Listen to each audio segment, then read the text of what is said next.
রথযাত্রা বিষয়ক শান্তি কমিটির আলোচনা সভা খৈরাশাল থানায়। আগামী 22শে শ্রাবণ রবিবার অনুষ্ঠিত হবে রথযাত্রা।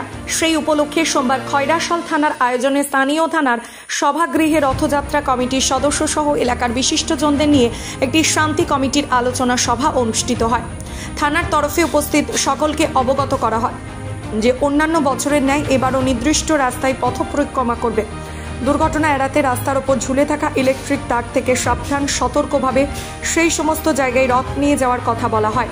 তাছাড়া যদি মনে হয় দুর্ঘটনা ঘটতে পারে ইলেকট্রিক তার থেকে, তাহলে সাথে সাথে রথযাত্রা বেরোবার আগেই ইলেকট্রিক অফিস এবং থানার সাথেও যোগাযোগ করার কথা উল্লেখ করেন। ডিজে মাইক না বাজানো, মদ্যপানকারীদের পরিক্রমায় স্থান না দেওয়া ইত্যাদি বিষয়ে আলোকপাত করা হয়।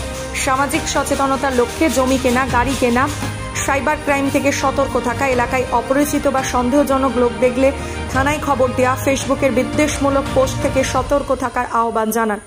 গণহত্যায় সর্বোচ্চ সাজার বিষয়ে অবগত করা হয়। এদিনের আলোচনা সভায় উপস্থিত ছিলেন দুবরাজপুর সার্কেল ইন্সপেক্টর সুভাষিস হালদার, খৈরাশাল থানার ওসি তপাই বিশ্বাস, এসআই শান্তনু কুমার হালদার, এএসআই চিন্ময় চ্যাটার্জি, গীতা ভবনের অধ্যক্ষ সত্যানন্দজি মহারাজ, রথযাত্রা কমিটির সদস্য সহ বহু বিশিষ্ট ব্যক্তিবর্গ।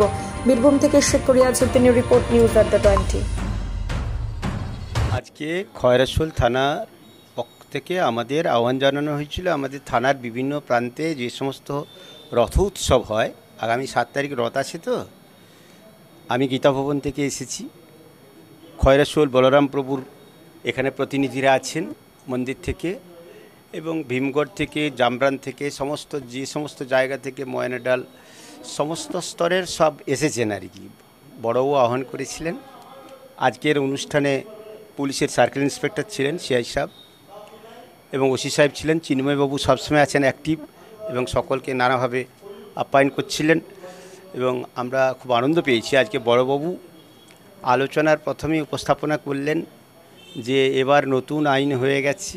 আগে যেমন 302, 304, 307 এসব ধারা ছিল, কিন্তু এখন যদি গণধোলাই হয়, যদি পাবলিক নিজেদের হাতে আইনটাকে নিয়ে কাউকে পিটিয়ে মেরে ফেলে, তার জন্য কিন্তু মৃত্যুদণ্ড, এই ধরনের কঠিন শাস্তি নতুনভাবে গতকাল থেকে এই ধরনের আইন প্রণয়ন হয়েছে ভারত সরকারের পক্ষ থেকে, এবং সর্বদা সকলকে সচেতন করলেন বিভিন্নভাবে। আমরা যে সামাজিক অনেক কিছু ঘটনা ঘটে, সেসব ঘটনাগুলো যদি খুব তাড়াতাড়ি ডিউটি অফিসারকে জানানো যায়, ওসিকে হয়তো পেলাম না, ডিউটি অফিসারকে জানানো যায়, তাহলে ওনারা তাড়াতাড়ি সেসব ব্যবস্থাগুলো নেবেন, যাতে সে জায়গায় প্রোটেকশান দেওয়া যায়, সহযোগিতা করা যায়।